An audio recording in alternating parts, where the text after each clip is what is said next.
ओम नमः पार्वती पते हर हर महादेव। भक्तों, हमारे चैनल पर आप सभी का कोटि कोटि स्वागत है। आज का यह वीडियो आपके जीवन की दिशा और दशा दोनों को हमेशा हमेशा के लिए बदल देने वाला है, क्योंकि देवों के देव महादेव का सबसे प्रिय और पावन महीना सावन अब हमारे बीच दस्तक देने जा रहा है। लेकिन रुकिए, क्या आप सच में जानते हैं कि इस साल सावन का असली रहस्य क्या है? क्यों इस बार का सावन पिछले कई सालों की तुलना में बिल्कुल अलग, बेहद खास और चमत्कारी माना जा रहा है? इंटरनेट से लेकर सोशल मीडिया तक सावन की तारीखों को लेकर जो भ्रम फैला हुआ है, क्या आप भी उसी भ्रम के जाल में फंसे हुए हैं? कोई कह रहा है कि सावन इस दिन से शुरू है तो कोई कुछ और ही तारीख बता रहा है। लोग असमंजस में हैं कि आखिर व्रत किस दिन रखना है और किस दिन नहीं। कहीं आप भी तो सावन की शुरुआत और इसके समापन को लेकर किसी बहुत बड़ी गलतफहमी का शिकार नहीं हो चुके हैं? अगर हां, तो सावधान हो जाइए, क्योंकि अधूरी और गलत जानकारी के साथ की गई पूजा कभी भी स्वीकार नहीं होती और महादेव की नाराजगी आपके हंसते खेलते परिवार को भारी संकट में डाल सकती है। आज हमारे चैनल के इस विशेष महा एपिसोड में हम आपके सारे भ्रम के जालों को एक ही बार में छिन्न भिन्न करने वाले हैं और आपको सावन सोमवार की वो संपूर्ण प्रामाणिक और सटीक जानकारी देने जा रहे हैं, जिसे जानकर आपके जीवन के सारे दुख, दरिद्रता और कष्ट पल भर में कपूर की तरह उड़ जाएंगे।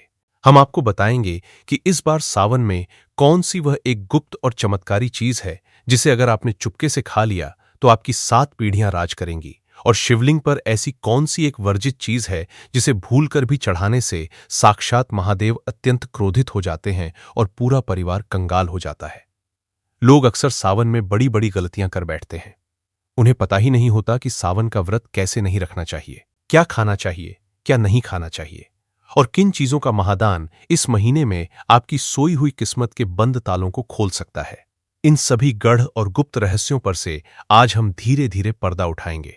लेकिन उससे पहले आपको उस सटीक समय और तिथियों को बहुत ही ध्यान से नोट कर लेना चाहिए जो सावन के इस पावन महीने को निर्धारित करती हैं। तो भक्तों, कान खोलकर सुन लीजिए और डायरी में लिख लीजिए कि इस साल सावन का परम पवित्र महीना आगामी 30 जुलाई यानी गुरुवार के पावन दिन से पूरी तरह शुरू हो रहा है और इसका समापन 28 अगस्त यानी शुक्रवार के दिन होगा। इस पूरे पावन महीने की कालावधि में कुल 4 अति पावन और मुख्य सोमवार पड़ने जा रहे हैं, जिनकी महिमा तीनों लोकों में गाई जाती है। अब आप इन चारों सोमवार की मुख्य तिथियों को भी बहुत ही बारीकी से समझ लीजिए, ताकि आपकी पूजा का एक भी डे व्यर्थ न जाए। इस श्रृंखला में सबसे पहला सावन सोमवार आगामी 3 अगस्त 2026 को पड़ेगा, जो आपके जीवन के कष्टों को काटने की शुरुआत करेगा। इसके बाद दूसरा सावन सोमवार 10 अगस्त 2026 को आने वाला है, जो धन और समृद्धि के द्वार खोलेगा। तीसरा सावन सोमवार 17 अगस्त 2026 को रहेगा, जो शत्रुओं का नाश और संकटों से मुक्ति दिलाएगा। और इस पावन श्रृंखला का चौथा व अंतिम सावन सोमवार 24 अगस्त 2026 को पड़ेगा, जो आपकी हर मनोकामना को पूर्ण करते हुए महादेव की असीम कृपा की वर्षा आपके ऊपर कर देगा। भक्तों, केवल तिथियां जान लेना ही काफी नहीं होता, बल्कि महादेव की कृपा पाने के लिए आपको उन महामुहूर्तों का भी पूरा ज्ञान होना चाहिए जिनमें की गई पूजा सीधे कैलाश पर्वत पर स्वीकार की जाती है। तो नोट कीजिए कि सावन सोमवार के दिन पूजा का सबसे पहला और सर्वोत्तम मुहूर्त है ब्रह्म मुहूर्त, जो प्रातःकाल 4:17 से शुरू होकर सुबह 4:59 तक रहेगा। इस समय जागकर महादेव का स्मरण करने से साक्षात दिव्य शक्तियां जागृत होती है। इसके बाद दिन का सबसे शक्तिशाली मुहूर्त आता है, जिसे हम अभिजीत मुहूर्त कहते हैं, और यह मध्याह्न 12 बजे से लेकर दोपहर 12:54 बजे तक रहेगा, जिसमें की गई कोई भी प्रार्थना कभी खाली नहीं जाती। और शाम के समय का सबसे विशेष मुहूर्त है गोधूली मुहूर्त, जो साय 6:53 से प्रारंभ होकर शाम 7:17 तक रहने वाला है। इस समय भोलेनाथ पृथ्वी पर भ्रमण करते हैं और अपने भक्तों की झोलियां भरते हैं। अब बात करते हैं उस परम पावन पूजा विधि की, जिसके बिना आपकी यह पूरी साधना अधूरी रह जाएगी। सावन सोमवार के दिन आपको प्रातःकाल सूर्योदय से पूर्व उठकर स्नानादि करके पूर्ण रूप से स्वच्छ और पवित्र वस्त्र धारण करने चाहिए। इसके बाद अपने हाथ में जल लेकर व्रत का अटूट संकल्प लेते हुए भगवान शिव का सच्चे मन से ध्यान करना चाहिए। फिर आपको शिवलिंग का पूर्ण जलाभिषेक करना है, जिसमें गंगा जल, शुद्ध दूध, दही, शहद और गाय का घी मिलाकर बनाए गए पंचामृत से भोलेनाथ को स्नान कराना अत्यंत अनिवार्य है।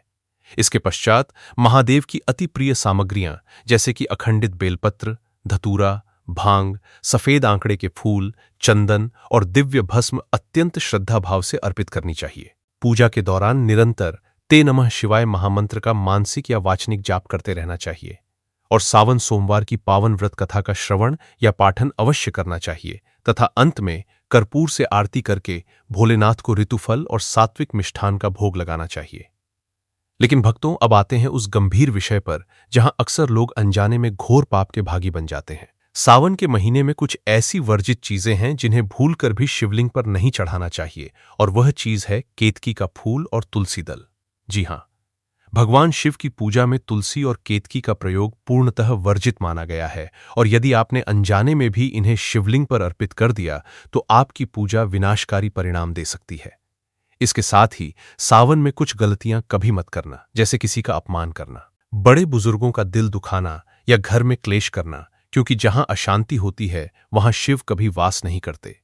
व्रत रखते समय इस बात का विशेष ध्यान रखें कि तामसिक भोजन, लहसुन, प्याज, मांस और मदिरा का पूरी तरह त्याग करना है, और सावन के महीने में हरी पत्तेदार सब्जियां और बैंगन खाने की सख्त मनाही होती है, क्योंकि इस समय इनमें कीड़े मकोड़े और वात की मात्रा बढ़ जाती है, जो सेहत और धर्म दोनों के दृष्टिकोण से अशुभ है।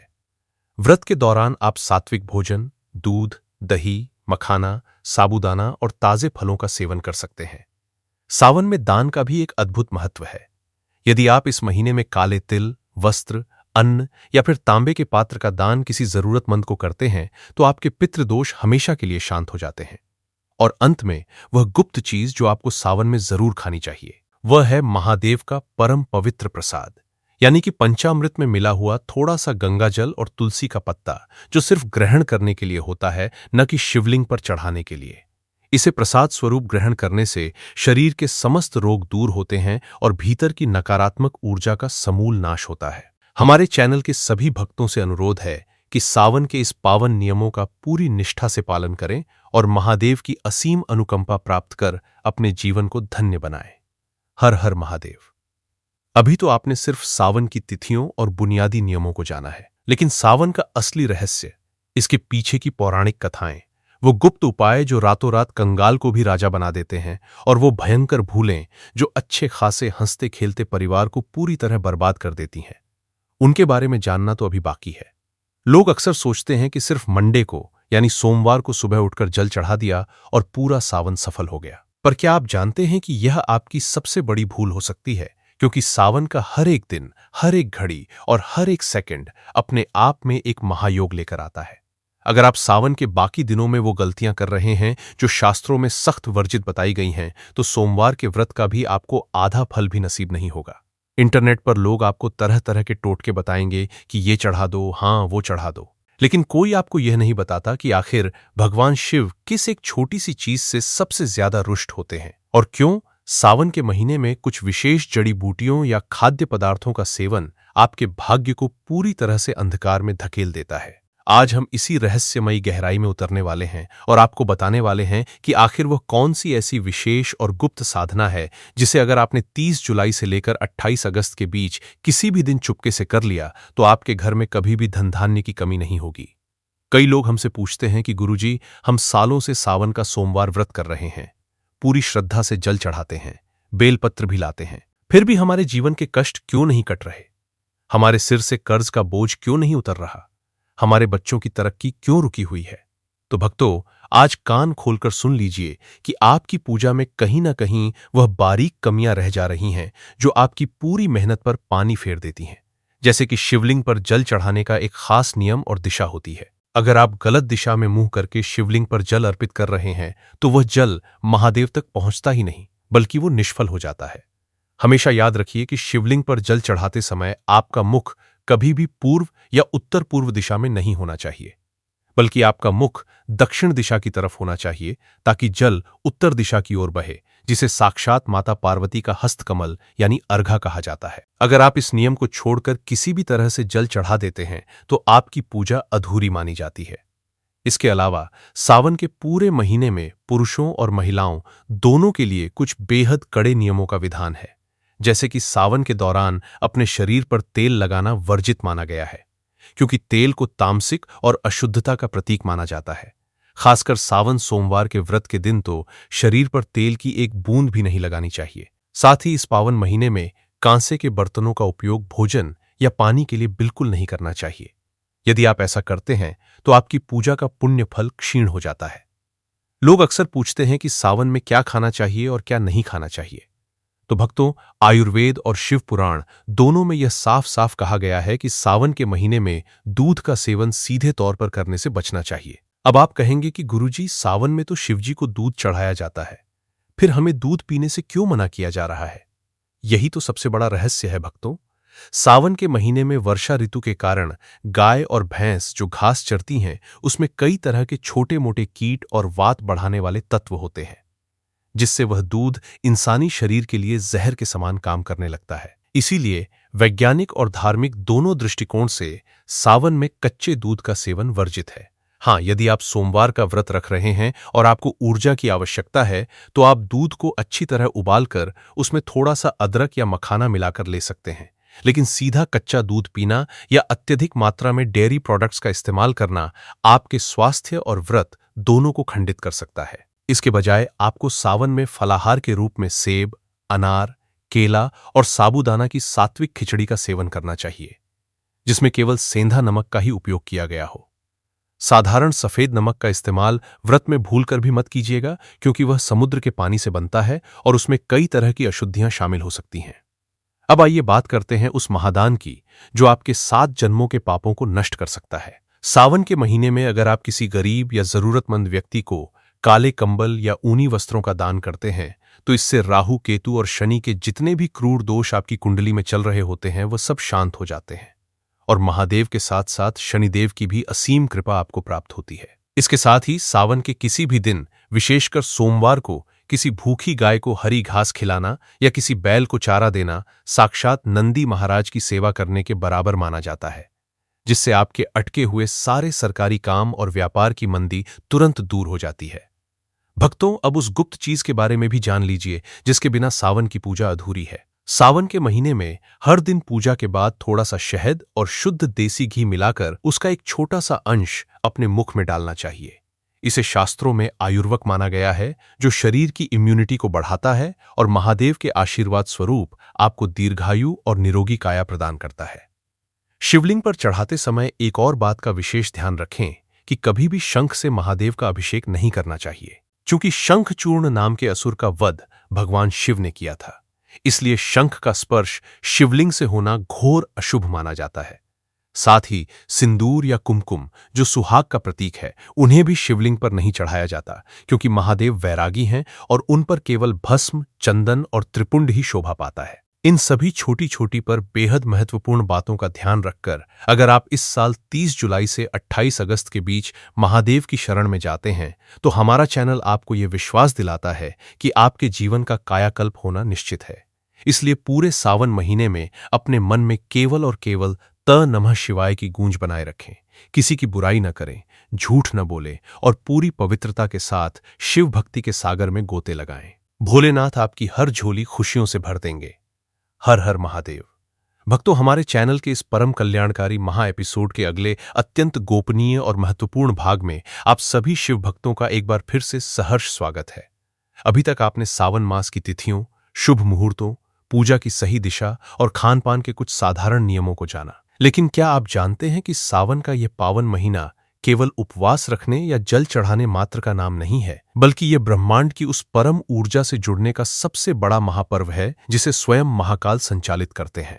इंटरनेट और दुनिया भर के ज्योतिषी आपको केवल ऊपरी बातें बताकर छोड़ देते हैं, लेकिन कोई आपको उस भयानक सत्य से रूबरू नहीं कराता जो अनजाने में की गई गलतियों के कारण आपके पूरे वंश को बर्बाद कर सकता है। लोग बड़ी श्रद्धा से सावन में कांवड़ यात्रा पर जाते हैं, मीलों पैदल चलकर गंगा जल लाते हैं, शिवलिंग पर अर्पित करते हैं, लेकिन फिर भी उनके जीवन का संकट क्यों नहीं टलता?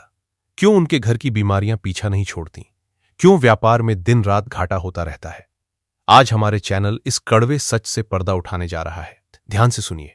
भगवान शिव भोलेनाथ जरूर हैं, वे बहुत जल्दी प्रसन्न होने वाले देव हैं, लेकिन जितनी जल्दी वे प्रसन्न होते हैं उतनी ही तीव्र गति से उनका तीसरा नेत्र भी खुलता है, यदि उनके नियमों में किसी भी प्रकार की अशुद्धता या लापरवाही बरती जाए। लोग अक्सर सावन सोमवार के व्रत में सुबह तो बहुत नियम धर्म से रहते हैं, लेकिन जैसे ही दोपहर होती है या शाम ढलती है, वे आलस के वशीभूत होकर बिस्तर पर सो जाते हैं। शिव पुराण में स्पष्ट रूप से लिखा गया है कि सावन सोमवार के व्रत के दिन में सोना पूरी तरह से वर्जित है। जो व्यक्ति व्रत रखकर दिन में सोता है, उसका व्रत उसी क्षण खंडित हो जाता है और उसे पुण्य के बजाय दोष का भागी बनना पड़ता है। इसी तरह बहुत से लोग सावन के महीने में दाढ़ी मूछ या बाल कटवाने की गलती कर बैठते हैं। शास्त्रों के अनुसार सावन के पूरे 29 दिनों तक किसी भी पुरुष या वृत्ति को बाल और नाखून काटने से पूरी तरह बचना चाहिए, क्योंकि यह शरीर की प्राण ऊर्जा को क्षीण करता है और साधना के मार्ग में बहुत बड़ा अवरोध पैदा करता है। अब आइए बात करते हैं उस सबसे बड़े भ्रम की जो लोगों के मन में शिवलिंग की परिक्रमा को लेकर रहता है। आप में से 90% लोग जब भी शिव मंदिर जाते हैं तो शिवलिंग की पूरी परिक्रमा कर देते हैं। भक्तों, ये आपकी जिंदगी की सबसे बड़ी भूल हो सकती है। शिवलिंग की कभी भी पूरी परिक्रमा नहीं की जाती। शिवलिंग की हमेशा आधी परिक्रमा की जाती है, जिसे चंद्राकार परिक्रमा कहा जाता है। शिवलिंग की जो जलधारी होती है, जहां से चढ़ाया हुआ जल नीचे बहता है, उसे सोमसूत्र कहते हैं। उस सोमसूत्र को कभी भी लांघा नहीं जाता, क्योंकि उसमें शिव और शक्ति की प्रचंड ऊर्जा का प्रवाह होता है। यदि आप भूलकर भी उस जलधारी को लांघ जाते हैं तो आपके शरीर का ऊर्जा चक्र पूरी तरह से बिगड़ जाता है और आपके जीवन में अशांति, मानसिक तनाव और शारीरिक बीमारियां घर कर लेती हैं। हमेशा जलधारी तक जाएं, वहां माथा टेकें और वहीं से वापस मुड़ जाएं। यही परिक्रमा की सही और प्रामाणिक विधि है। अब हम आपको सावन के उस महारहस्यमय दान के बारे में बताने जा रहे हैं जो आपके जीवन से दरिद्रता का नामो निशान मिटा देगा। यदि आप कर्ज के दलदल में बुरी तरह फंसे हुए हैं, चारों तरफ से रास्ते बंद हो चुके हैं, तो सावन के किसी भी मंगलवार या सोमवार के दिन शिवलिंग के पास बैठकर या किसी गरीब को मसूर की दाल और गुड़ का दान अवश्य करें। मसूर की दाल मंगल का प्रतीक है और जब इसे शिव के चरणों में समर्पित करके दान किया जाता है तो बड़े से बड़ा कर्ज भी पानी की तरह बह जाता है और धन आगमन के नए स्रोत खुल जाते हैं। इसके साथ ही यदि आपके घर में बार बार बीमारियां आती हैं, दवाइयों में पैसा पानी की तरह बह रहा है, तो सावन के महीने में किसी बीमार व्यक्ति को या अस्पताल में जाकर दवाइयों का दान करें और शिवलिंग पर हर सोमवार को थोड़े से काले तिल मिलाकर जल अर्पित करें। काले तिल का यह उपाय साक्षात यमराज के प्रकोप और राहु केतु के दुष्प्रभावों को शांत कर देता है। भक्तों, अब उस गुप्त भोजन और औषधि की बात करते हैं जो सावन में आपके शरीर को दिव्य बना सकती है।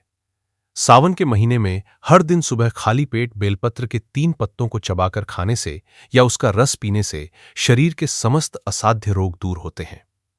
बेलपत्र में साक्षात माता लक्ष्मी और शिव की ऊर्जा का वास होता है, जो न केवल आपके स्वास्थ्य को ठीक रखता है बल्कि आपके भीतर सकारात्मक विचारों का संचार करता है। लेकिन याद रहे, बेलपत्र को कभी भी चतुर्थी, अष्टमी, नवमी, चतुर्दशी, अमावस्या, संक्रांति या सोमवार के दिन पेड़ से नहीं तोड़ना चाहिए। यदि आपको सोमवार को बेलपत्र चढ़ाना है तो उसे रविवार को ही तोड़कर रख लें या फिर मंदिर में चढ़े हुए बेलपत्र को ही दोबारा धोकर शिवलिंग पर अर्पित कर दें, क्योंकि बेलपत्र कभी भी बासी या शुद्ध नहीं होता। सावन में भोजन की बात करें तो तामसिक चीजों के साथ साथ मूली, कढ़ी, सावन के महीने में खट्टी चीजें जैसे नींबू या इमली का अत्यधिक सेवन भी व्रतधारियों के लिए वर्जित बताया गया है, क्योंकि यह शरीर में वात और पित्त के संतुलन को बिगाड़ता है। भक्तों, सावन का यह पावन महीना जो 30 जुलाई से शुरू होकर 28 अगस्त तक चलने वाला है, इसमें पड़ने वाले चारों सोमवार यानी 3 अगस्त, 10 अगस्त, 17 अगस्त और 24 अगस्त को यदि आप ब्रह्म मुहूर्त, अभिजीत मुहूर्त या गोधूली मुहूर्त में पूरी श्रद्धा, मौन और सात्विकता के साथ तनमः शिवाय या महामृत्युंजय मंत्र का निरंतर मानसिक जाप करते हैं तो आपकी प्रार्थना सीधे भगवान भोलेनाथ के कानों तक पहुंचती है। मंदिर जाते समय मन में कोई कपट, ईर्ष्या या क्रोध न रखें, क्योंकि महादेव भाव के भूखे हैं। उन्हें सोने चांदी के महल नहीं बल्कि आपकी सच्ची श्रद्धा और एक लोटा जल ही सर्वस्व प्रसन्न कर देता है। हमारे चैनल के इस पूरे महा एपिसोड में बताई गई एक एक बात को अपने जीवन में उतारें, गलतियों से बचें, सही विधि से पूजन करें और इस सावन अपने घर में सुख, शांति, अटूट धन और समृद्धि का वास कराएं। महाकाल आप सभी का कल्याण करें। ओम नमः पार्वती पतये, हर हर महादेव।